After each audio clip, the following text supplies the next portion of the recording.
feu divin.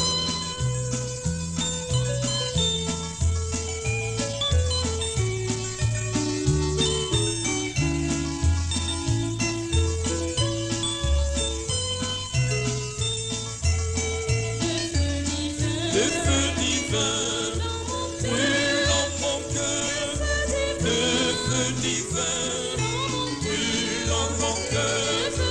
Le feu divin brûle dans mon cœur. Le feu divin brûle dans mon cœur.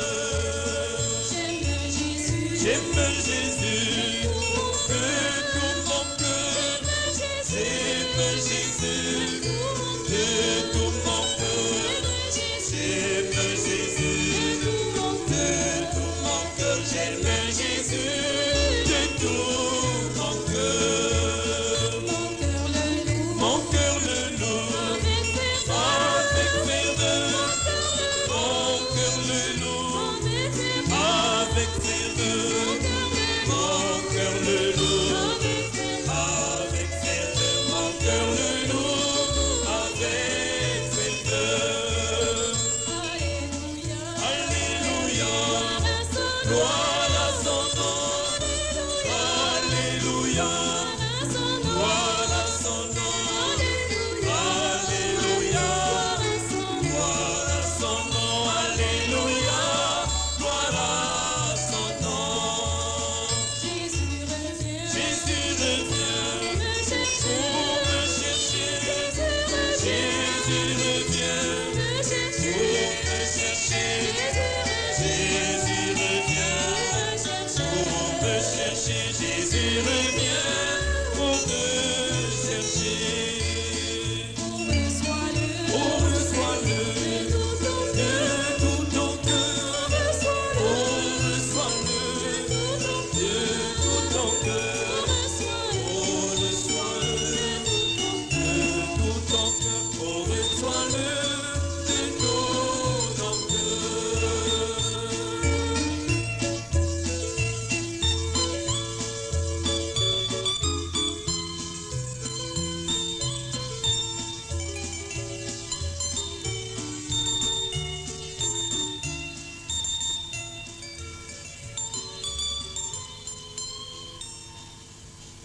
Un peu de temps et alors m'envolerai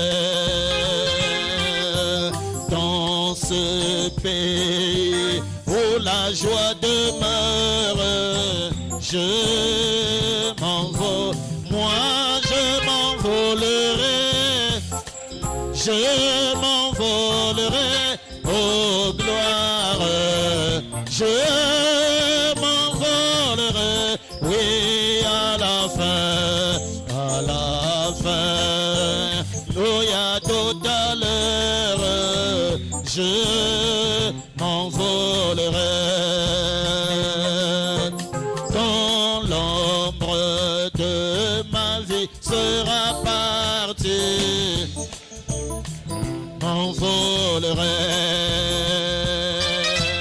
comme un oiseau libéré de prison. Je m'envole, moi je m'envolerai, je m'envolerai, oh gloire, m'envolerai, oui à la fin, il y a tout à l'heure, m'envolerai. Je suis pèlerin étranger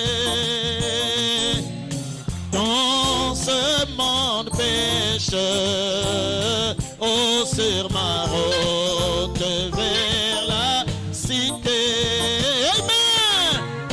Les saints entrent, oui quand les saints, oui quand les saints à l'enlèvement. Oh oui Seigneur, Seigneur, je veux être de ce nombre. Les saints entreront. sais, je ferai mon sauveur. Oh, si ma vie est libérée, oh, le ciel m'ouvrira ses portes. Les saints entrent, oui, quand les saints de Dieu, à l'enlèvement, les saints entrent, oh oui, Seigneur, Seigneur, je veux être de ce nombre. Les saints entreront et assemblés autour du trône. Portes sont fermées, oh, je crierai gloire. Amen. Les saints entrent, oui, quand les saints de Dieu, à l'enlèvement. Oh oui, Seigneur, Seigneur, je veux être de ce nombre. Les saints entreront et j'attends que le chariot descende et je monterai à bord, oh, sur les nuits et j'irai ciel. Saint entre, oui, quand les saints de Dieu, à l'enlèvement. Oh oui, Seigneur, Seigneur, je veux être de ce nombre. Saint entreront. J'ai trouvé en Jésus l'ami, toute chose pour moi, lui beau d'entre pour mon âme. Délice de la vallée, et en lui seul je trouve purification. Oui, mon réconfort dans les peines, dans les tourments, invite à lui confier chaque souci. Alléluia. Du matin de la vallée, 30 000 pour mon âme. Il a prié, porté sur lui tous mes soucis et peines, trop fortes et puissantes les tentations. Pour lui j'ai tout abandonné et ôté de mon cœur, si donné par sa puissance. Oui, même si le monde m'abandonne, oh, Satan me tente, par Jésus j'atteindrai sûrement le but. Alléluia. Du matin de la vallée, 10 000 pour mon âme. Il ne me quittera jamais, ne me laissera ici, tant que j'ai la foi et fais sa volonté. Mur de feu autour de moi, maintenant je ne crains rien, à ma femme se nourrit. Oui, alors avec, dans la gloire, sa face bénie, à jamais pour le fleuve de délices. Alléluia. Du matin de la vallée, contre 10 000 pour mon âme. Dans le nom de Jésus, dans le nom de Jésus, nous avons la victoire, oui, dans le nom de Jésus. Amen. De Jésus. Quand la victoire, oh, dans Satan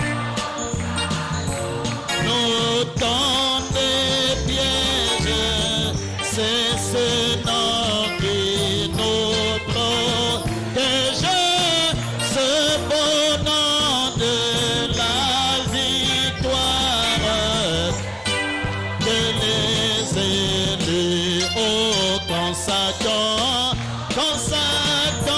nous tend des pièges, c'est ce nom qui nous protège, oh, ce beau nom de la victoire, de les oh, yembela ye, la ena esengo, alléluia, lo yeso alokie, oh, binela ye, amen, la esengo, alléluia, lo yeso alokie, oh, pambola ye, la ena es, oh, alléluia, lo yeso alokie, oh, netola ye, tola ena esengo, alléluia, lo yeso alokie, oh, te yaka ena esengo, alléluia, pousse de cri de joie. Amen.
Cramoisi de Genèse 38.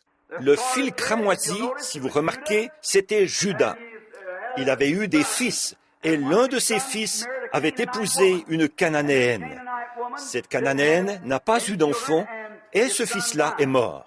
Alors la loi, à ce moment-là, disait qu'il fallait que le fils suivant devait prendre la femme du frère, et susciter une postérité à celui qui était mort. Cet autre homme n'a pas coopéré, il n'a pas fait ce qu'il aurait dû faire, et le Seigneur l'a fait mourir.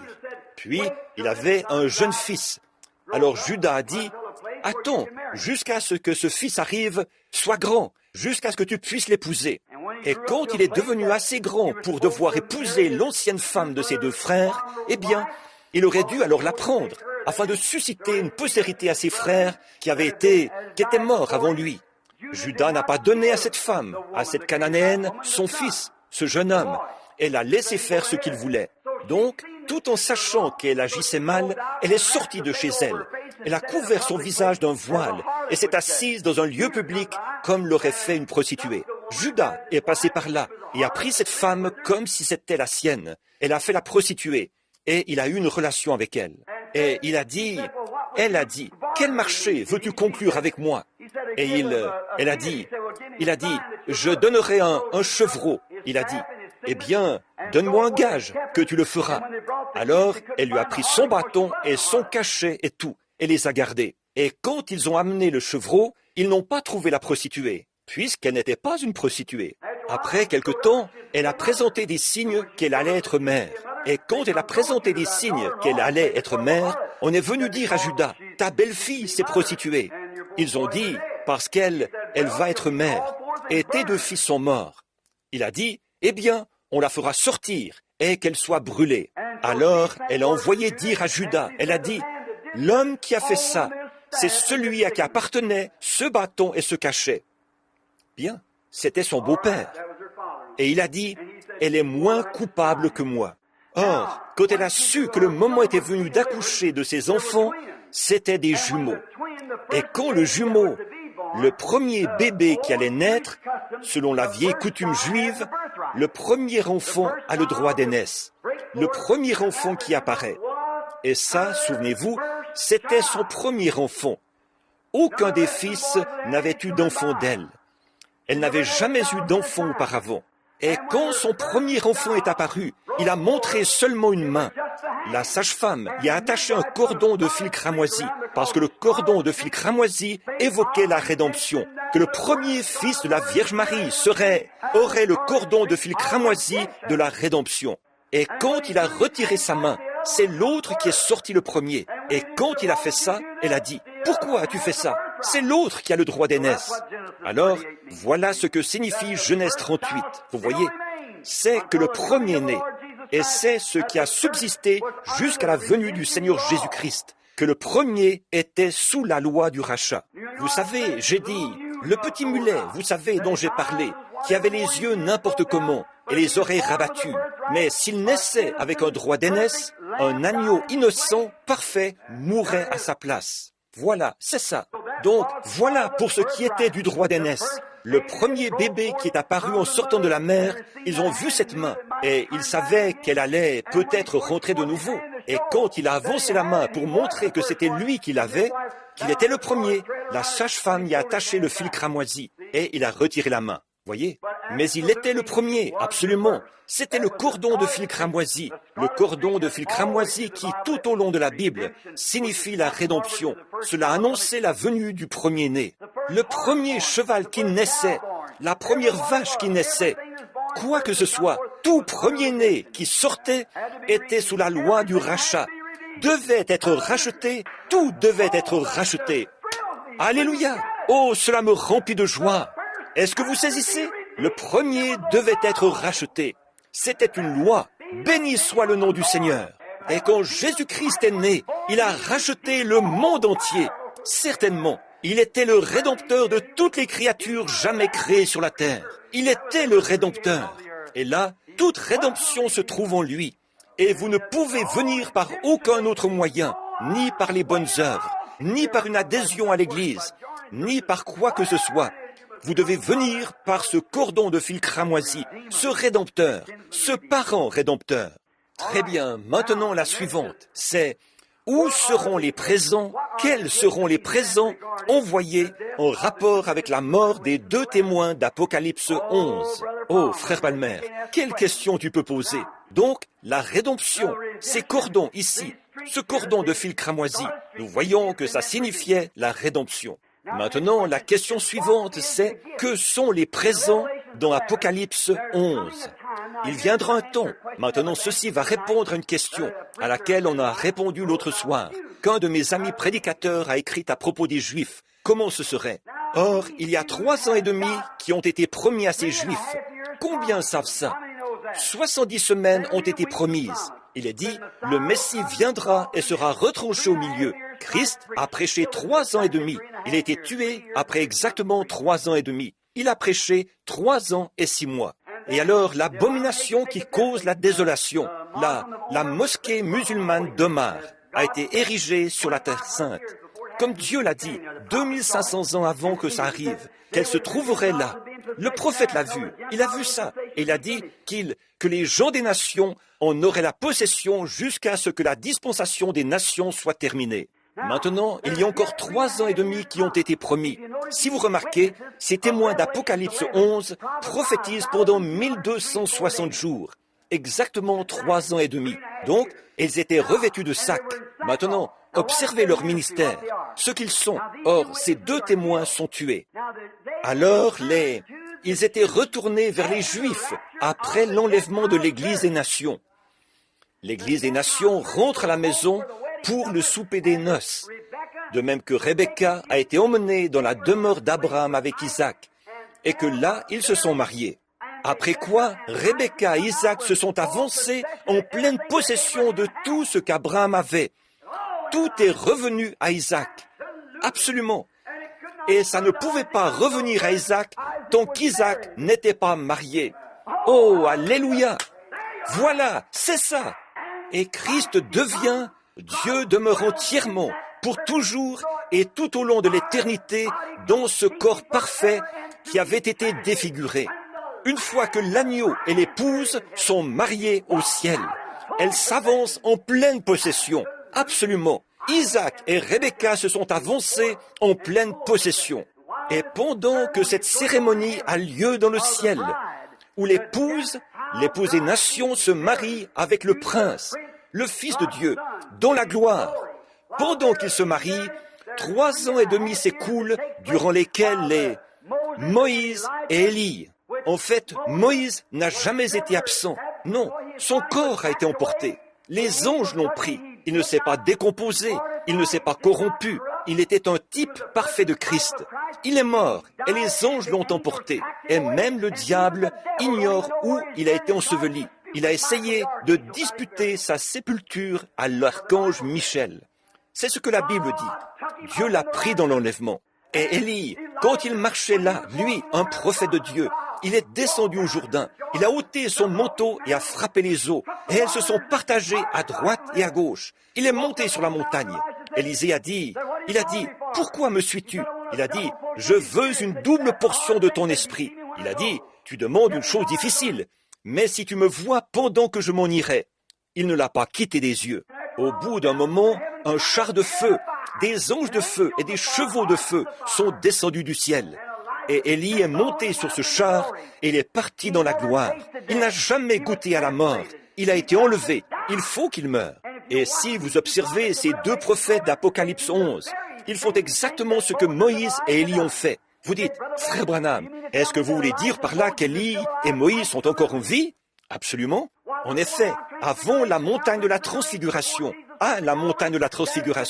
avant que Jésus aille au calvaire, Moïse et Élie se sont tenus tous les 2 là et se sont entretenus avec lui. Certainement, ils ne sont pas morts. Ils ne sont jamais morts. Ce sont des mortels. Il faut qu'ils meurent. Donc, ils sont simplement dans un état glorifié dans l'attente de ce temps-là.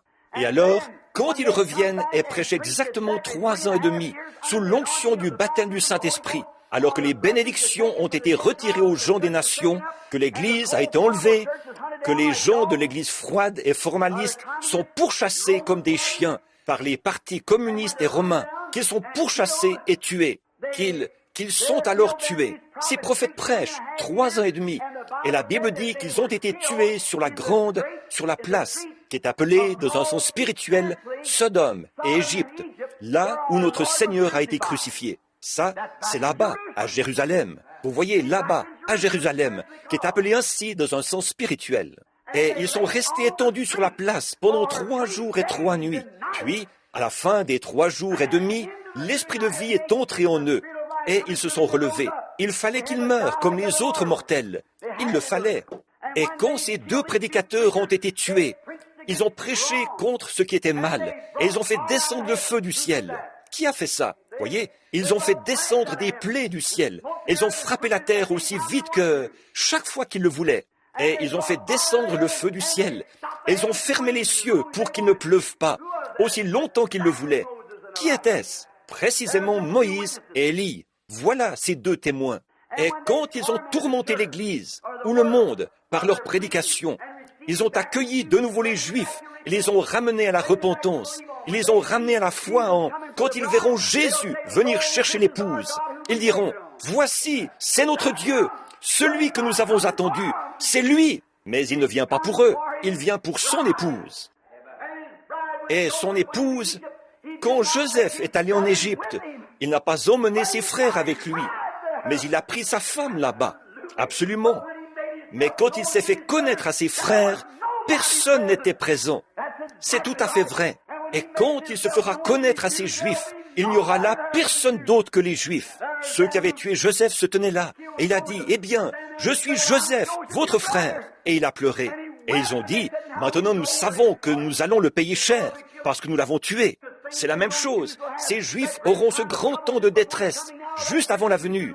Maintenant, cette persécution qui les ramène dans leur patrie, cela les chasse comme un troupeau de moutons pour les faire retourner à la montagne du Carmel là-bas. Quand le Seigneur Jésus viendra chercher son épouse et qu'ils le verront, ils diront, c'est celui que nous avons attendu, le voilà. Il se lèvera avec la guérison sous ses ailes. C'est vrai. Et l'Église, le reste des Juifs, quand finalement ils tueront ces deux prophètes et que ceux-ci resteront étendus sur la place qui est appelée dans un sens spirituel Sodome et Égypte, là où notre Seigneur a été crucifié, ils s'enverront des présents les uns aux autres. C'est ce que le monde fera. Maintenant, frère Palmer, voici, reprends l'histoire romaine et tu verras qu'il n'y a qu'une seule nation qui envoyait des présents après une bataille. C'est l'Empire romain. C'est pour cette raison que je dis que l'Antichrist sort de Rome. La bête sort de Rome. Elle ne peut pas sortir de Moscou. Elle vient de Rome. Le dragon rouge qui se tint devant la femme afin de dévorer son enfant dès qu'elle l'aurait enfanté. Ce démon, où était ce démon? Qui était-ce? César Auguste, qui a envoyé tuer tous les enfants de 2 ans et au-dessous. Le dragon rouge, le dragon, une bête, ça représente une puissance. La puissance romaine a persécuté et a essayé de trouver cet enfant Christ. Et la même chose, chaque fois que les Romains païens de l'Antiquité, remportaient une grande victoire, ils s'envoyaient les uns aux autres des pierres blanches et tout, en guise de présent, comme ça, en souvenir. Donc, ces pierres ce que c'était de petits présents qui étaient échangés au sein de l'Église romaine. Absolument, c'est exact, forcément.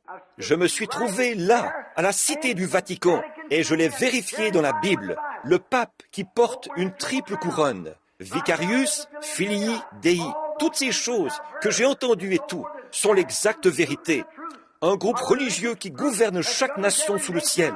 Et effectivement, c'est ce qu'il fait. Voilà, c'est bien ça. Rien contre les catholiques, non monsieur. Ils sont aussi bons que n'importe qui d'autre. Mais leur religion est fausse, d'après cette Bible. Si cette Bible est vraie, ils sont dans l'erreur. Ils disent qu'ils ne... Peu importe ce que la Bible dit, ce qui compte, c'est ce que l'Église dit. Nous croyons que la Bible parle avec l'autorité suprême. Absolument. C'est la parole de Dieu. Donc, vous voyez là, ces pierres qui ont été envoyées à ce moment-là, ici dans l'Apocalypse, ce sont les pierres qui étaient des présents qu'ils se sont envoyés les uns aux autres. Ça ne fait que montrer, la Bible dit, l'Apocalypse ici dit, que celui qui a de la sagesse calcule le nombre de la bête. Que celui qui a de la sagesse fasse telle chose. Que celui qui a l'esprit de certains dons fasse telle chose. Vous voyez combien l'Église est loin du compte? Ce matin, un jeune homme m'a questionné à propos des dons spirituels, à propos du parler en langue. Un jeune homme très sincère. Je crois qu'il entrera bientôt dans le ministère. Et à propos de l'Église, j'ai dit, tant de choses qu'on y trouve sont poussées par la chair. Nous ne voulons pas de ça. Mais ce que nous voulons, c'est la chose authentique. C'est ce que nous désirons tant avoir. On ne peut pas se mettre à enseigner ces choses dans l'Église. Bien vite, on en a un qui a une langue, un qui a un cantique. Et après, se débarrasser de ça, c'est tout un combat. Mais quand c'est Dieu qui a souverainement donné un don, celui-ci se manifestera tout seul. C'est vrai. Vous voyez, ça, ce sont les dons de Dieu. C'est ce que lui, il envoie à l'Église pour la victoire. Or, l'Antichrist a quelque chose. C'est comme le pour et le contre. Il a la manière pervertie de faire ça. Voilà, c'est l'Empire romain. Eux, ils s'envoient des présents les uns aux autres, des dons naturels. Dieu envoie des dons spirituels aux vainqueurs. Les Romains, eux, s'envoient des dons naturels les uns aux autres. Nous croyons que le Saint-Esprit est un esprit. Nous le recevons par un baptême qui vient d'en haut. L'Église catholique enseigne une sainte Eucharistie, qui est le corps de Christ, que lorsque vous recevez ce pain cachère, c'est le Saint-Esprit. l'Esprit Saint, la Sainte Eucharistie. Voyez, nous croyons que c'est un morceau de pain. Nous ne croyons pas que c'est le corps de Christ. Nous nous apprêtons à le prendre dans quelques minutes. Nous croyons qu'il représente le corps de Christ. Mais ce n'est pas... C'est la différence entre la doctrine catholique et la doctrine protestante. Voyez, l'Église catholique dit « le corps est ». Le pain est le corps littéral.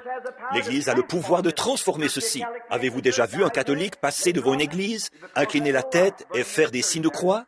C'est parce que cette petite lumière brûle dans l'église là, à l'intérieur de ce petit tabernacle.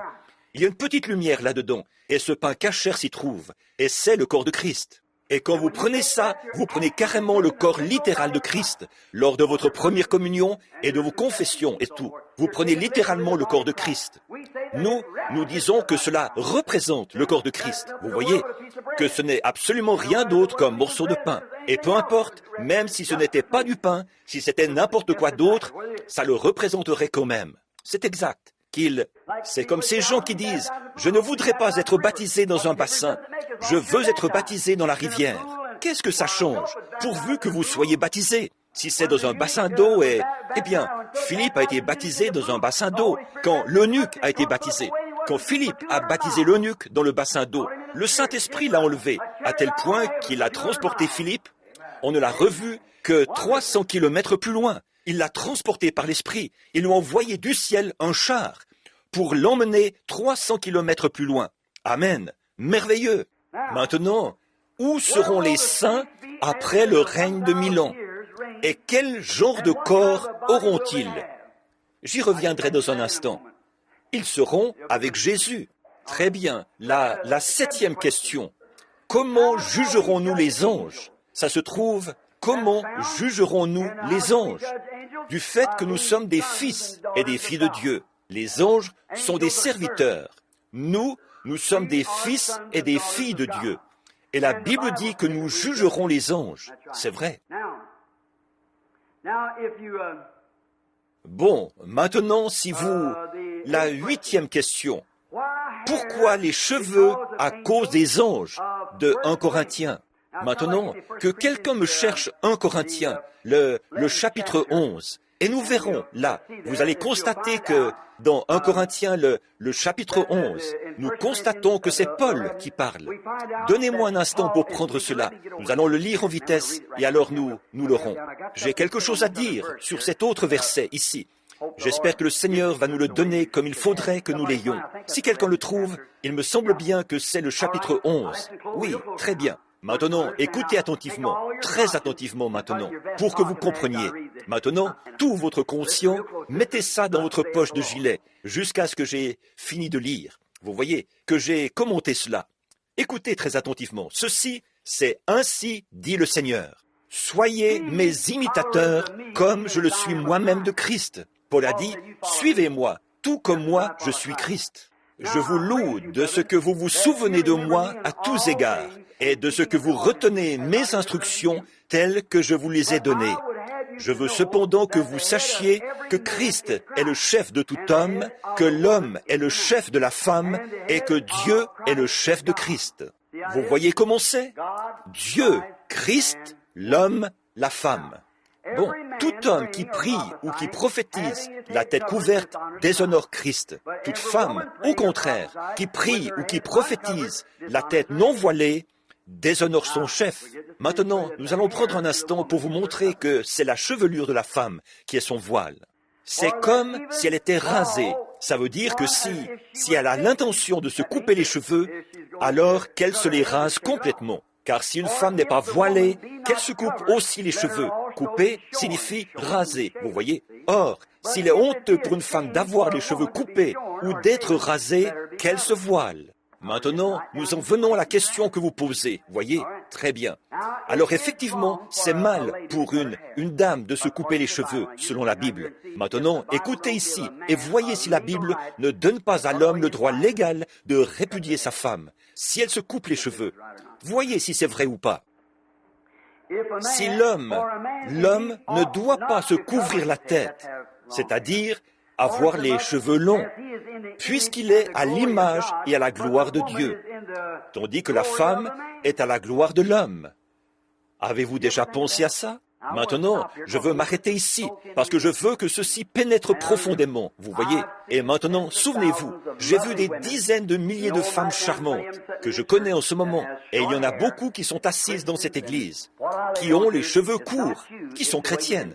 Et ce n'est pas sur vous que je rejette la responsabilité de cela, mais sur la manière dont vous avez été enseigné. Voyez, c'est ça. Votre prédicateur ne vous l'a jamais dit.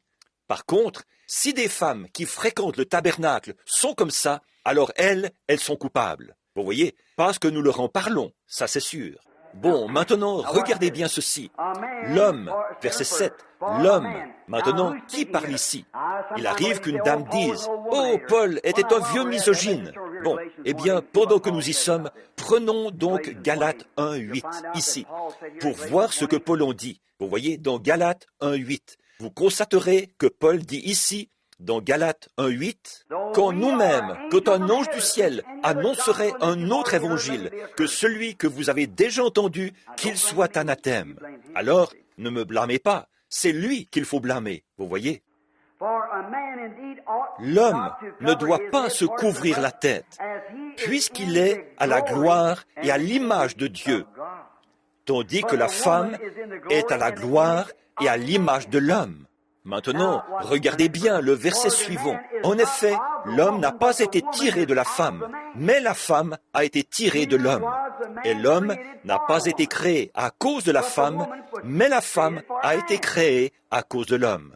Maintenant, ce que je vais dire ici, c'est vraiment dans l'amour et la douceur. Et j'espère que vous le comprendrez de la même manière que je le dis.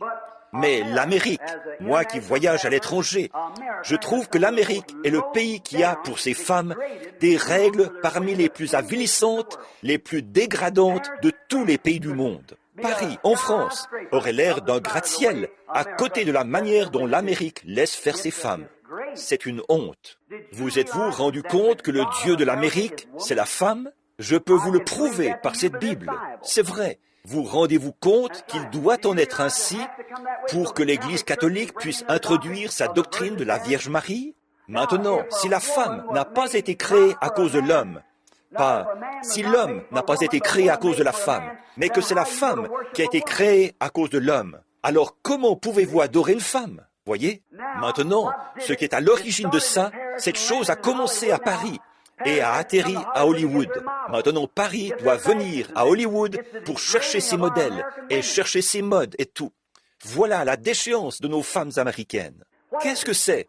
Notre nation a atteint une telle bassesse qu'on a même enlevé des emplois aux hommes pour mettre des femmes dans ces lieux de travail.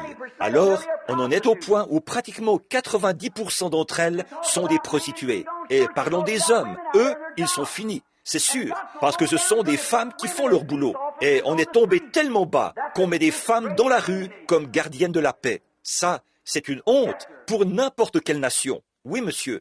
Qu'est-ce qu'on peut faire face à cette situation? Qu'est-ce que vous faites face à cette situation, frère Branham? Je dois respecter ça. Je suis citoyen américain. Je fais ce que le grand patron dit. Si une famille perd un jour le respect pour la famille, que les enfants perdent le respect envers les parents, c'est l'éclatement de cette famille. Si une église perd un jour le respect envers son pasteur, alors c'est la fin de cette église. Et si une nation perd un jour le respect pour sa Cour suprême et ses décisions, c'est la désintégration de cette nation. C'est tout à fait exact. Nous devons respecter ces choses, parce que c'est eux le grand patron, vous voyez. Mais dès le départ, ce n'est pas correct. Absolument. Saviez-vous que l'homme, dans la Bible, dans la Genèse, au chapitre 1, quand Dieu a créé la femme et l'homme, qu'il a fait l'homme et la femme, alors Dieu a dit à Ève que ton mari dominera sur toi, il sera ton chef. Dites ça en Amérique et vous verrez où ça vous mènera. Oh, ce n'est pas comme ça. C'est la femme qui domine sur l'homme.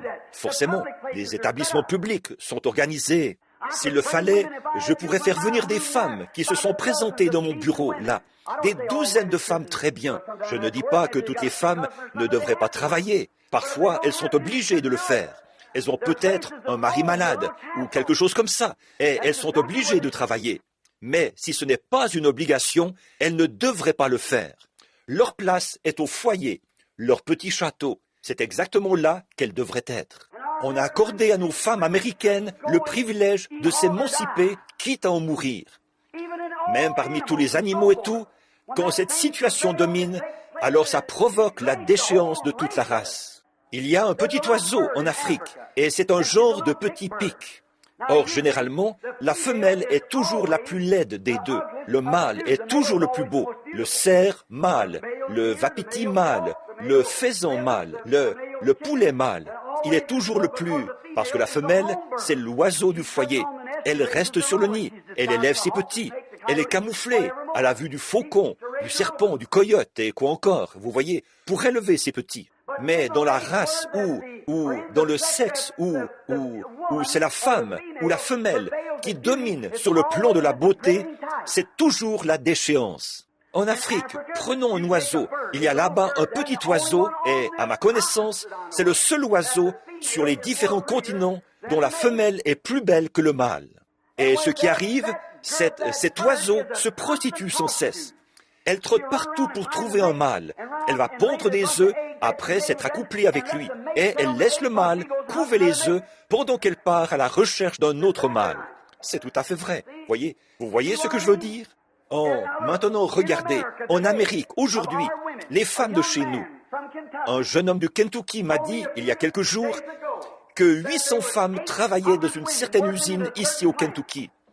Et il a dit, je pourrais jurer, sans risque de me tromper, que 400 d'entre elles sont de vulgaires prostituées. Et ce sont des femmes mariées qui ont des enfants. Un gars a fait sortir sa femme là-bas et l'a tabassée avec une planche et il a failli la tuer. Un autre est allé tirer sur un homme. Un autre a donné des coups de couteau et s'est battu. Ça ne devrait pas être. Ce n'est pas bien. Remettez la femme à la cuisine, c'est là sa place. Et alors tout ira bien. Mais faites-la travailler dans des établissements publics et elle est finie. Absurde. Je ne dis pas que les femmes américaines ricanent avec un air hautain. Elles disent, il n'y a rien de vrai là-dedans. Et montrez-moi. Forcément, vous allez le faire. Parce que la Bible a prédit que vous le feriez. Vous êtes obligés de le faire. Tenez, quand autrefois, il y a longtemps, dans une église méthodiste, si une femme se coupait les cheveux, elle était exclue de l'église. Certainement, c'est ce qu'ils faisaient. Oh oui, les Nazaréens, les pèlerins de la sainteté, les pentecôtistes, tous le faisaient. Qu'est-il arrivé? Vous savez pourquoi? On s'est retrouvé avec des poules mouillées derrière la chair. C'est tout à fait vrai. Quelqu'un qui a peur pour son gagne-pain, peur qu'on l'excommunie, qu'on le chasse de l'église. Ils n'ont pas eu le cran de prendre position, de s'en tenir à la parole de Dieu, qu'elle blesse ou pas. C'est tout à fait vrai. Écoutez bien, l'homme est le chef. N'allez pas croire que c'est vous qui dirigerez la maison. Ce n'est pas vous le chef de la maison. Vous n'êtes pas une esclave. Mais par contre, vous êtes une aide. Et Adam, l'homme, domine sur sa femme et il est seul responsable de sa femme. Dieu demande des comptes à l'homme. Il doit répondre de sa femme. Maintenant, lisez et voyez si c'est bien ce que Dieu dit. L'homme ne doit pas se couvrir la tête puisqu'il est à l'image et à la gloire de Dieu. Dieu n'est pas une femme, Dieu est un homme. Vous savez, quand ils font de la Vierge Marie et tout ça, et qu'ils intercèdent, ou ces intercessions, et toutes ces choses, et qu'ils prient la Vierge Marie, vous savez ce que ça me rappelle? La grande déesse Diane, que Paul a réprimée et chassée. C'est vrai, il a dit, voyons donc, Dieu n'est pas une femme. Un rocher était tombé dans un champ, et on disait que la déesse avait fait tomber du ciel sa statue. C'est pour cette raison que les femmes à Corinthe, et dans cette région, qui adoraient Diane, elles ont voulu devenir prédicateurs. Elles ont dit, mais l'Esprit nous a dit que nous pouvions prêcher. Il a dit, quoi? Est-ce de vous que la parole de Dieu est sortie? Et est-ce de chez vous seul qu'elle est sortie? Si quelqu'un croit être spirituel ou prophète, qu'il reconnaisse que ce que je vous dis est un commandement du Seigneur. Que la femme se taise et qu'elle soit soumise dans l'Église. Elle ne doit ni enseigner, ni prendre autorité en quoi que ce soit. C'est exact. C'est ce que dit l'Écriture. Voyez, au jour du jugement, Dieu demandera des comptes à un grand nombre de prédicateurs. Ils devront répondre de cela. Eh bien, écoutez, vous dites, eh bien, je vous assure que c'est ce qu'on m'a enseigné. Maintenant, vous savez à quoi vous en tenir. C'est vrai. Si vous ou quelqu'un s'apprêtait à prendre une dose de médicament et que quelqu'un vous dise que c'est de l'arsenic et que vous passiez outre et le preniez quand même, alors là, c'est votre faute. Voyez? Maintenant, écoutez ceci. En effet, l'homme n'a pas été tiré de la femme, mais la femme a été tirée de l'homme. C'est pourquoi la femme, à cause des anges, doit avoir sur la tête une marque de l'autorité dont elle dépend. Quelqu'un parmi vous est-il en train de le lire? 1 Corinthiens, chapitre 11, et le verset 10. Si vous remarquez, autorité, pourquoi? À cause des anges. 1 Corinthiens, parce que les anges, ce sont les hommes, les messagers. Regardez, c'est encore A minuscule. Quand il est question d'ange céleste, c'est un grand A majuscule. Quand c'est A minuscule, il s'agit d'ange homme. Toutefois, dans le Seigneur, il n'y a ni homme ni femme. La femme n'est point sans l'homme, car de même que la femme a été tirée de l'homme, de même l'homme existe par la femme. Tout vient de Dieu. Jugez vous-même, est-il convenable qu'une femme prie Dieu avec les cheveux courts, sans être voilée? Pensez-y, là. Maintenant, regardez bien. La nature elle-même ne vous enseigne-t-elle pas que, pour l'homme, de porter de longs cheveux? Vous dites, de quoi était-il question, là? De cheveux. Ne voyez-vous pas de quoi Paul est en train de parler? De cheveux longs. Si la femme devrait avoir les cheveux longs. Le verset 14 maintenant. La nature elle-même ne vous enseigne-t-elle pas que c'est une honte pour l'homme de porter de longs cheveux? Vous saisissez? C'est une honte pour l'homme d'avoir les cheveux longs, mais c'est la place de la femme. Dieu a fait l'homme différent de la femme, au niveau du sexe et de l'apparence, et de tout le reste. Elle ne devrait pas porter un vêtement. La Bible dit que si une femme met un pantalon ou n'importe quel vêtement d'homme, c'est un spectacle abominable, malpropre, dégoûtant devant Dieu. Et Dieu lui fera payer ça. Qui allez-vous écouter? Mais ceci, c'est la Bible. Vous allez dire partout, comment, moi, je trouve que c'est joli de voir les femmes en pantalon. Mais Dieu les a faites différentes. Il veut qu'elles s'habillent différemment. Et la Bible dit, pour une femme, même d'enfiler un vêtement d'homme, c'est une abomination. Vous savez ce qu'est une abomination? C'est quelque chose qui est dégoûtant aux yeux de Dieu. Et le grand Jéhovah qui vous considère comme une chose dégoûtante. Et la Bible dit, et vous qui dites, mesdames, certaines d'entre vous là, qui laissez vos jeunes filles à l'âge de l'adolescence, de 18, 20 ans, sortir par ici, habillées comme ça. Et vous aussi, maman, voyez, quand vous sortez et que vous portez ces pantalons et tout ça, et que vous vivez, que vous allez dans la rue et que vous portez ces espèces de vêtements qu'on fait de nos jours et qui vous donnent l'apparence de quelque chose que vous n'êtes pas, voyez, et vous sortez dans la rue avec une allure très sexy. Il se peut que vous soyez tout à fait innocente et pure vis-à-vis de votre mari et tout. Mais si vous sortez dans la rue et qu'un homme vous regarde parce que vous vous êtes présenté comme ça, vous êtes coupable et au jour du jugement, vous aurez à répondre d'avoir commis un adultère avec tous les hommes qui vous auront regardé comme ça. C'est ce que la Bible dit. La Bible dit, quiconque regarde une femme pour la convoiter a déjà commis un adultère avec elle dans son cœur. Et vous êtes coupable. Et vous arriverez au jugement et direz, Seigneur, tu connais mon cœur. Je n'ai jamais commis d'adultère. J'ai été fidèle à mon mari. Mais ici, il y aura un homme. Ici, il y en aura un autre. Ici, un autre, un autre, un autre. 15, 20, 30, 40 qui se tiendront là, disant, coupable d'adultère. Pourquoi? Des hommes vous auront regardé. Eh bien, je n'ai eu rien à voir là-dedans. Eh bien, alors pourquoi vous êtes-vous présenté comme ça, alors que Dieu vous avait dit de ne pas mettre ça, que c'était une abomination de le faire? Vous vous êtes mis à écouter Qui aime Suzy? Ou, quel est ce... Est-ce que vous avez vu ce qui est arrivé au mari de Qui aime Suzy? Vous avez tous vu ça dernièrement, là, dans le journal. C'est sorti quand nous étions à Casper, dans le Wyoming. Et comment s'appelait-il? Ce gars qui, dans l'émission Nous aimons Suzy, ou qu'est-ce que c'était donc? L'émission qui passe le mercredi soir, là, que vous regardez à la maison, plutôt que de venir à la réunion de prière. Qu'est-ce que c'est déjà? Nous aimons. Quel est le nom de ça? J'aime Lucie. Son mari est censé être en train de se démener. Il s'est fait prendre, là-bas, à Reno, dans le Nevada, avec une fille de couleur. Il avait une liaison avec elle depuis des années. Et c'est pour regarder ça que vous restez à la maison, plutôt que d'aller écouter l'Évangile? La femme l'a avoué.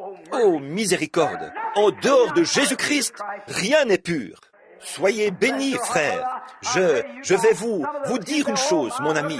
Certains vous dites, oh là là, mais quelle classe, regardez-moi ça. Certains des pires vautours que nous ayons, les charognards, sont de beaux oiseaux.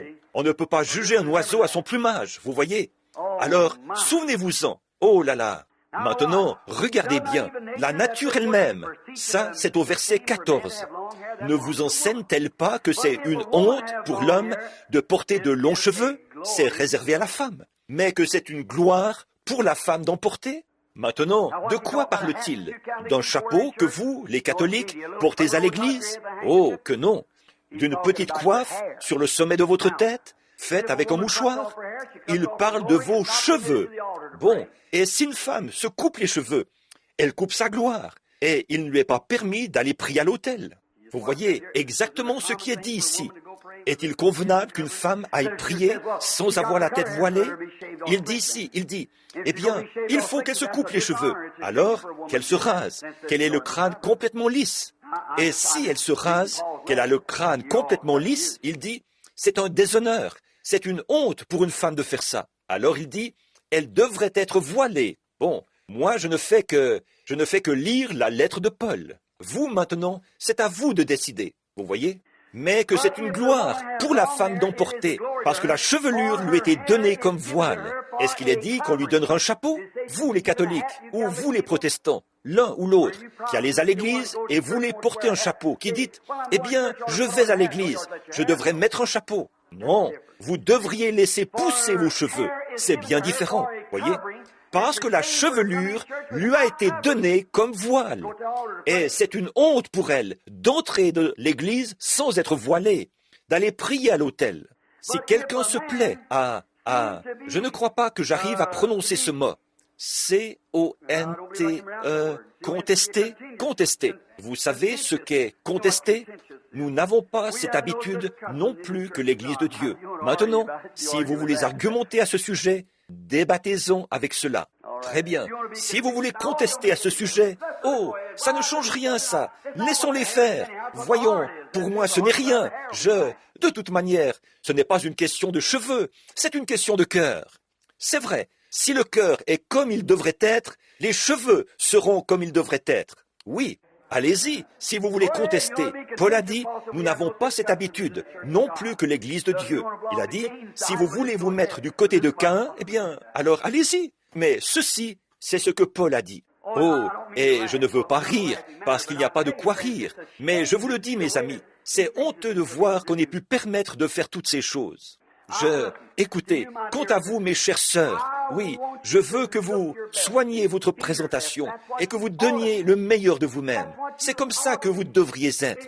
C'est comme ça que vous devriez être. Vous devriez resplendir de fraîcheur et de douceur et tout quand votre mari rentre. C'est pareil, il est toujours votre chéri. Vous devriez l'accueillir à la porte avec un baiser aussi doux que le jour où vous l'avez embrassé à l'autel et qu'il est devenu votre mari. C'est vrai, je ne peux pas vous reprocher de soigner votre présentation et de donner le meilleur de vous-même. Je veux que vous soyez comme ça. Dieu le sait. Il y a quelque temps, je parlais à Jack Schuller. Qui a entendu parler de Jack Schuller, le plus célèbre prédicateur qu'ont les méthodistes? Il a dit, une femme est venue et a dit, ses cheveux étaient crasseux, elle mâchait du chewing-gum, elle était à moitié dévêtue. Elle disait, vous savez, mon mari n'arrive plus à me supporter. Il a dit, je ne peux pas le lui reprocher. C'est vrai. Bon, c'est ce que vous devez faire, mais vous devez le faire de la bonne manière. N'allez pas chercher votre fraîcheur et votre beauté à Hollywood. Allez les chercher dans la Bible, devant Dieu. Soyez une dame, conduisez-vous comme une dame, habillez-vous comme une dame, soyez propre, conduisez-vous comme une dame. Ne portez pas tout homme qui laisse sa femme sortir, se présenter devant des hommes vêtus de ces espèces de petites choses,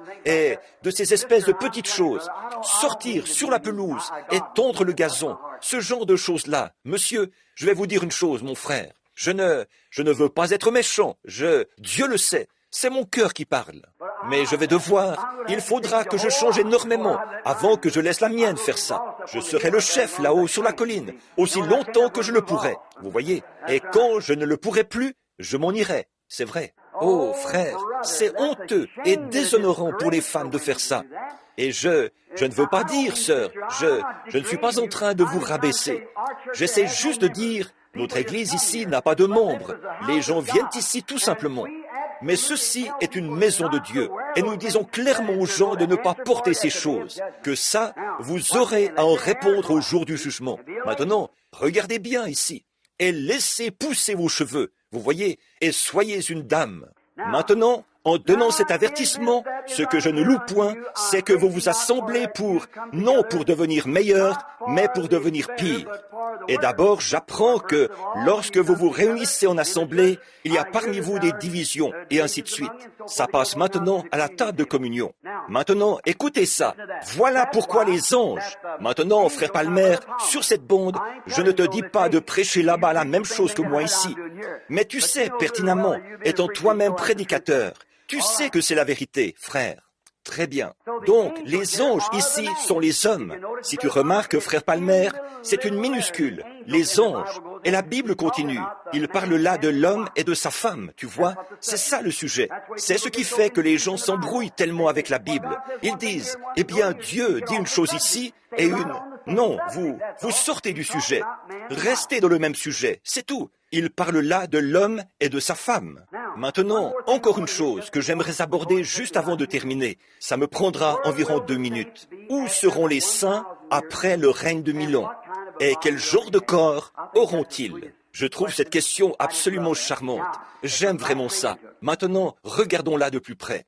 Au commencement, Dieu. Nous allons reprendre notre enseignement sur l'Épître aux Hébreux pendant quelques minutes. Dieu était cette très grande source de cette couleur. Combien savent ça? Voyez? Et combien savent que Dieu a 7 esprits? Absolument, 7 esprits. Et l'agneau avait 7 yeux, et ainsi de suite. Maintenant, tous ces éléments réunis, voyez? Or ça, c'était Dieu. Or, quand lui, le Logos, est sorti de Dieu, c'était Dieu qui venait de cette grande source unique et qui entrait dans un corps ayant la forme d'un homme. Et c'est ce qui a fait le Logos, que nous appelons théophanie. Maintenant, si vous considérez la théophanie, lorsque vous la regardez, c'est un homme. Maintenant que or, c'est là que nous étions au commencement. Bon, vous ne le comprenez pas maintenant, mais c'est comme ça que vous étiez là-bas au commencement. Quand Dieu a fait l'homme à son image, il a fait une théophanie. Et il l'a seulement placé dans la chair. Quand Dieu a fait l'homme à son image, à sa ressemblance, dans Genèse 2, ou dans Genèse 1, 28, je crois, il n'y avait pas encore d'homme pour cultiver le sol. Et Dieu avait déjà fait mâle et femelle. C'est vrai, pas d'homme pour cultiver le sol. Alors Dieu a fait descendre l'homme à un niveau un peu inférieur et l'a placé dans la vie animale. C'est ce corps-ci qui est semblable à celui des animaux, pour qu'il puisse cultiver le sol, qu'il puisse toucher. Cette théophanie ne touche pas, elle ne voit pas, ne goûte pas, ne sent pas, n'entend pas. C'est sens que nous avons. Alors Dieu a placé l'homme là, pour qu'il puisse toucher et sentir. Et alors qu'il marchait dans le jardin d'Éden, il était d'abord une théophanie, comme le Saint-Esprit qui est ici en ce moment, en train de marcher ici, qui conduisait les animaux. Elle avait autorité sur tout, mais elle ne pouvait pas cultiver le sol. Vous voyez? Alors Dieu a placé l'homme dans une chair pour qu'il puisse cultiver le sol. Il lui a donné ses 5 sens pour cultiver le sol et s'occuper des vignes et tout. Mais l'homme semblait quand même souffrir de la solitude. Oh, quelle belle image! Regardez, c'est que, quand il avait été créé au début, il avait été créé 2 personnes ensemble. Il avait été créé à la fois mâle et femelle, l'homme. C'est ce que la Bible dit. Dieu a créé l'homme à la fois mâle et femelle. Il le créa. Remarquez, alors quand l'homme a été séparé de la théophanie et placé dans une chair, il n'était pas complet. Là, une partie de son être était toujours une théophanie. Alors c'est comme s'il y avait quelque chose qui clochait. Chez les bovins, le mâle et la femelle sont passés par là. Le cheval est passé, le bœuf est passé, et tous les autres sont passés par paire. Mais Adam, vous voyez, quelque chose manquait. C'est justement cet état de manque qui indiquait qu'une compagne l'attendait. Vous saisissez? La pensée qu'ici nous devons mourir, que nous sommes préoccupés et perplexes, et que nous aspirons à une vie où il n'y a pas de mort, cela indique que cette vie-là nous attend. Voyez? Et Adam se sentait seul. Alors Dieu, pour montrer qu'il ne pouvait pas être séparé. Maintenant, je vais revenir à cette même chose dans un instant. Regardez, il n'est jamais allé prendre de la terre pour former Ève, mais il l'a formée avec la terre originale. Adam, il a pris de son côté une côte et lui a fait une aide, et c'était Ève. Elle était faite pour l'homme, et elle est une partie de l'homme. Au commencement, lors de la création, elle était une partie de lui, sous forme de théophanie. Elle était une partie de lui, ici, dans cette création-ci. Elle ne pouvait pas être séparée dans une autre création. Il fallait qu'elle provienne de la même création. Voilà précisément pourquoi il fallait que Christ et Dieu soient exactement la même personne. Ça ne pouvait pas être autrement. S'il avait été un homme bon ou un prophète, il n'aurait pas été un rédempteur. Il fallait qu'il soit le Créateur lui-même. Mais il est encore une théophanie maintenant. Vous voyez, et comme il l'était alors. Alors l'homme est venu ici-bas et il se portait à merveille. Et Dieu a aimé cela. Il a dit, c'est magnifique qu'ils soient sur la terre et qu'ils y vivent pour toujours. C'est tout, pour l'éternité, de façon ininterrompue. Que ça pousse, que chaque plante produise, et tout comme ça. Que l'homme vive, que les animaux vivent, et tout le reste, au siècle des siècles. C'est très bien, voyez? Et alors, le péché est entré. Je voudrais faire cette déclaration. Tellement de personnes se trompent terriblement par rapport à ce passage-ci de l'Écriture. Le psaume 23. Ils le lisent comme ceci. « Quand je marche dans la vallée sombre de l'ombre de la mort. » Or, ce n'est pas du tout comme ça. La Bible ne dit pas ça. L'ombre sombre de la vallée sombre de l'ombre de la mort. Elle dit « Quand je marche dans la vallée de l'ombre de la mort. » Or, avant qu'il puisse y avoir une ombre, il faut qu'il y ait de la lumière pour projeter une ombre. Vous voyez, David étant prophète et sous l'onction, il ne s'est pas trompé. Il a simplement dit la vérité. Quand je marche, non pas dans la vallée sombre, mais dans la vallée des ombres de la mort. Or, il faut qu'il y ait un certain pourcentage de lumière pour projeter une ombre. Et c'est comme ça ici. Nous sommes à la fois naturels et surnaturels. Ce corps-ci est assujetti à la mort et a été mis au monde par une femme, par rien d'autre que non pas par Dieu. Vous êtes un produit d'Adam et Ève, par reproduction. Que vous soyez noir, blanc ou quoi que vous soyez, vous êtes un produit, un descendant d'Adam et Ève. Et de ce fait, votre corps est né dans le péché, a été enfanté dans l'iniquité et venu au monde en disant des mensonges.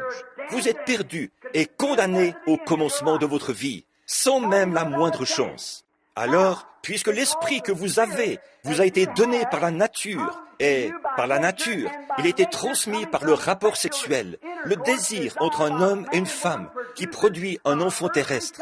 Si cet enfant est livré à lui-même, qu'on ne lui enseigne rien de bien, il tournera mal. Si on ne lui enseigne ni ce qui est bien, ni ce qui est mal, il prendra ce qui est mal. Parce que c'est sa nature de faire ça. Observez un petit bébé, pas plus haut que ça, qui fait une grosse colère. Il se tord les mains, son visage devient tout rouge, il retient son souffle. Bien sûr, qu'est-ce que c'est? C'est sa nature.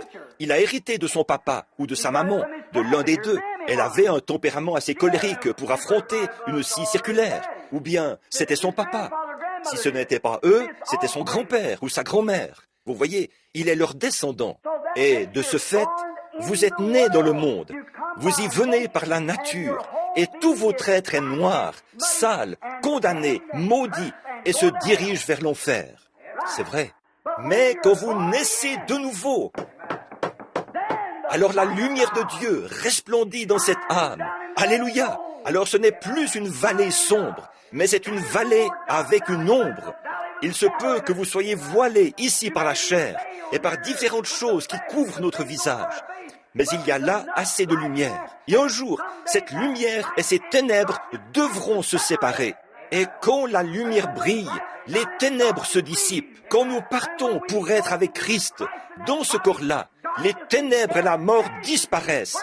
Et nous surgissons alors de la lumière parfaite. Gloire à Dieu! Voilà, plus de maladies, plus d'obscurité mélangée à ça. Actuellement, nous avons à la fois la maladie et la joie. Nous avons la santé et la force. Nous sommes en dedans et en dehors. Nous avons des hauts et des bas, de la joie, de la tristesse, toutes sortes de choses. Eh bien, ce n'est qu'une ombre. Nous avons assez de lumière pour savoir que là-bas, il y a la lumière. Et nous sommes toujours dans ce corps, dans la chair. Mais un jour, le jour va se lever. C'est quand l'ange de la mort se tient au pied du lit. C'est quand le médecin dit que tout est fini et que le naturel se sépare du surnaturel, que la lumière bondit pour retourner vers la lumière et que les ténèbres retournent vers les ténèbres. Alors ce corps mortel revêt l'immortalité. C'est là que ce corps corruptible revêt l'incorruptibilité. C'est là que ce corps mortel revêt l'immortalité et que nous sommes transformés d'une créature du temps en une créature de l'éternité. Vous ne pouvez pas vous diriger là-bas si vous êtes dans l'obscurité totale. Il vous faut avoir de la lumière dans les ténèbres. Voilà, c'est ce corps-là que vous recevez. Que faisons-nous? Eh bien, mon cher frère sanctifié, ma chère sœur sanctifiée, avant la fondation du monde, quand Dieu vous a créé à son image, ou a créé l'homme à son image, et créé la femme à l'image de l'homme, pour la gloire de l'homme, il vous a fait sous forme de théophanie, tout comme lui-même, quand il a dit « faisons » aux créatures qu'il avait faites, faisons l'homme à notre image, à notre ressemblance, une théophanie. Dieu n'était pas encore devenu chair, il était dans une théophanie. Et Moïse l'a vu, Moïse s'est écrié, « Seigneur, laisse-moi te voir ». Il a dit, « Va là-bas et cache-toi dans le rocher, dans le creux ». Et Moïse est allé dans ce creux. Et quand Dieu est passé, des éclairs et des coups de tonnerre. Et pendant que Dieu passait, il avait le dos tourné comme ceci. Et Moïse a dit, « C'était le dos d'un homme ». Alléluia! Qui était-ce? Le Melchisédek, qui était descendu, le roi de Salem, sans père ni mère, sans commencement de jour ni fin de vie. C'est lui, et il est descendu. C'est lui qui avait parlé à Abraham. Il s'était formé un petit corps de chair, comme ça, et il avait soufflé dedans, était entré dedans, et il était descendu et avait mangé du veau, bu le lait d'une vache, mangé du beurre et du pain de maïs, avec les deux anges. Quand ils sont allés là-bas, tout cela s'est simplement volatilisé et a disparu. Je n'y avais jamais pensé. Il y a quelque temps, je chargeais une cartouche de carabine. J'avais une carabine 22 long rifle. C'est une 220 Swift. Vous, les frères tireurs ici, vous connaissez ça. Cette petite balle, c'est une balle de 48 grains, à peu près longue comme ça, une balle de 22 ordinaire. La puissance de la charge dans la chambre est presque celle d'une 30-06. Maintenant, la charge prévue en fabrique permet d'atteindre environ 1350 mètres par seconde. Bien, mais en mettant assez, en la chargeant vous-même, vous pouvez atteindre jusqu'à 1500 mètres par seconde. Et autrement dit, si vous tirez, nous tirions l'autre jour à 200 mètres, et la balle touche la poussière, la faisant voler avant même qu'on entende l'écho du coup de feu. Ça donne une idée de sa vitesse. Alors, prenez un cure-dent, vous savez, la partie plate d'un cure-dent, et plongez-le dans votre poudre. Remplissez cette chose de poudre, juste environ 4 ou 5 petits grains. Déposez ça là, et ensuite, mettez votre balle là-dedans. Vous êtes là, et en l'espace d'une seconde, vous avez une balle dans la main. Tirez alors sur la marmotte qui se trouve à 60 mètres de vous, et la marmotte ne bougera même pas. La balle retourne à son état originel. Elle se transforme de nouveau en gaz. Voici une balle composée d'un mélange de cuivre et de plomb. Et en une fraction de seconde, elle sera retournée à ça, si bien que vous ne la retrouverez plus jamais. Elle est retournée à ce qu'elle était il y a 100 milliards d'années. Elle s'est transformée de nouveau en gaz. Ces gaz doivent se solidifier et redevenir du cuivre et du plomb, et ainsi de suite, comme ça. Ces gaz doivent se déposer. Alors, voilà, c'est comme ça que nous sommes ici. Nous venons d'un être supérieur. Au commencement, nous étions à l'image de Dieu. Le voile et les ténèbres nous empêchent de le reconnaître maintenant. Mais Jésus a dit à ses disciples qu'il était avec eux avant la fondation du monde. Voyez, nous y étions. Vous ne pouvez pas le reconnaître maintenant, mais vous étiez là au commencement. Et si cette tente où nous habitons sur la terre est détruite, nous en avons une autre qui nous attend déjà. Alléluia! Et alors nous entrerons dans cette théophanie où nous avons déjà vécu. Ainsi, nous pourrons manger et nous serrer la main. Et les âmes sous l'autel crient « Jusque à quand, Seigneur ?» Il y a 7 marches qui mènent à Dieu, 7 esprits, alors qu'il descend. Très bien, quand vous allez sous l'autel de Dieu, il criait « Seigneur, jusque à quand ?» D'ici, pouvons-nous retourner là-bas? Dieu a dit « Juste quelques temps encore, jusqu'à ce que vos semblables aient souffert comme vous. » Voyez? Ensuite, les âmes retournent sur la terre et redeviennent des hommes et des femmes qui vivront pour toujours, quand toutes les ténèbres, que la mort, la maladie et le chagrin de l'obscurité auront disparu. Il n'y aura plus d'ombre, il y aura uniquement la lumière du soleil. Écoutez, voilà, peu importe qu'il fasse complètement nuit, il ne fera jamais assez nuit pour empêcher le soleil d'écraser toutes ces ténèbres. Les ténèbres et la lumière ne peuvent pas demeurer longtemps ensemble, car là, lequel est le plus puissant? C'est la lumière. Et quand la lumière brille, les ténèbres se dissipent. Amen. N'êtes-vous pas content? N'êtes-vous pas heureux de savoir? Il n'y a pas de doute, pas même une ombre nulle part. Mais cette lumière bénie qui est dans nos cœurs maintenant même, c'est quelque chose qui rend témoignage. Le Fils de Dieu, la puissance de Dieu. Et alors, nous entrons ici, nous regardons descendre la puissance du Saint-Esprit qui vient dans la réunion et dit « Vous êtes Madame un tel, vous avez fait telle chose à tel endroit, vous souffrez de ceci depuis tant de temps, mais ainsi dit le Seigneur, levez-vous, vous êtes guéris. » Et une personne qui est infirme et un aveugle se lève, et un homme rongé par le cancer, qui n'est plus que l'ombre de lui-même, reprend vie et recouvre la santé. Il n'y a pas de doute, Jésus a dit, ces choses que je fais, vous les ferez aussi. Et il a dit, je ne fais rien sans que le Père me l'ait d'abord montré. Qu'est-ce que c'est? C'est la lumière qui est venue se mêler à ces ténèbres. Vous voyez, pour nous racheter. Vous saisissez ce que je veux dire? Alors, un jour, il y aura un retour tout droit vers elle. Et alors, quand la théophanie redeviendra une chair immortelle, comme au commencement, alors Jésus viendra. Et Dieu, quand Christ sera un, Christ s'assiera sur le trône, et tous seront des êtres humains. Christ sera sur le trône de David, un homme, le Seigneur Jésus, pour ne jamais mourir. Et nous ne mourrons jamais, nous ne serons jamais malades, nous n'aurons plus de chagrin, et nous vivrons la période des 1000 ans. Et à l'échéance de la période de 1000 ans sur cette terre, le diable réapparaît, et la seconde résurrection se produit, la résurrection des injustes. Il rassemble une grande armée, semblable au sable de la mer, et ils viennent entourer le camp des saints. Et c'est alors que Dieu fait pleuvoir du ciel du feu et du soufre, et les détruit. Et Jean a dit, je vis un nouveau ciel et une nouvelle terre. Car le premier ciel et la première terre avaient disparu, et il n'y avait plus de mer. Et moi, Jean, je vis descendre du ciel, d'auprès de Dieu, la ville sainte, la nouvelle Jérusalem, préparée comme une épouse qui s'est parée pour son époux. Voilà. Là, il a dit, sa femme, l'agneau et l'épouse seront là pour toujours. Il y aura une nouvelle terre, des millions et des millions de kilomètres carrés. Oh là là, cette ville, la Bible donne les dimensions de cette ville. Un carré de 24 000 kilomètres de côté. Elle a 24 000 kilomètres de long, 24 000 kilomètres de large et 24 000 kilomètres de haut. C'est exactement la description que la Bible donne de la ville. Ce n'est pas étonnant qu'il n'y ait plus de mer. Il n'y avait pas de place pour elle. Oh, ce sera tellement beau. Et là-bas, au trône de Dieu, il y a une source qui coule devant le trône. Il y a un arbre de chaque côté de l'arbre du fleuve de la vie. Et sur cet arbre, on trouve 12 fois du... Cantique numéro 69. Amour de Dieu.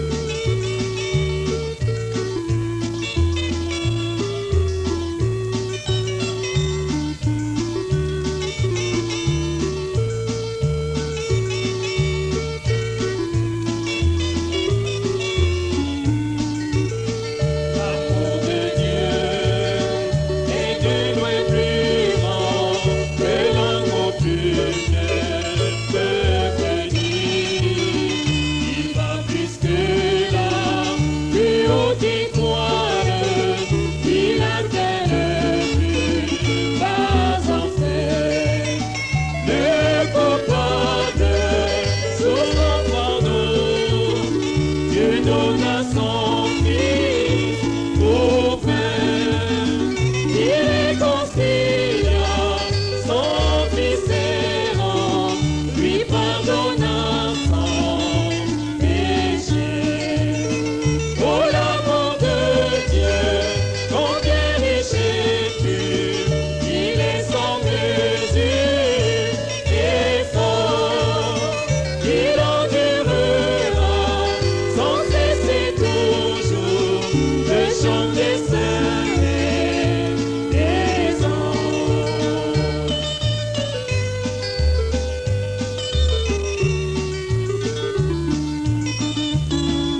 Même si les hommes refusent de prier et d'évoquer sur les montagnes, l'amour de Dieu endurera encore, il est sans mesure et fort, grâce divine pour la ratada, le chant des saints et des anges, pour l'amour de Dieu, combien riche et pur, il est sans mesure et fort, il endurera sans cesser toujours le chant des saints et des anges.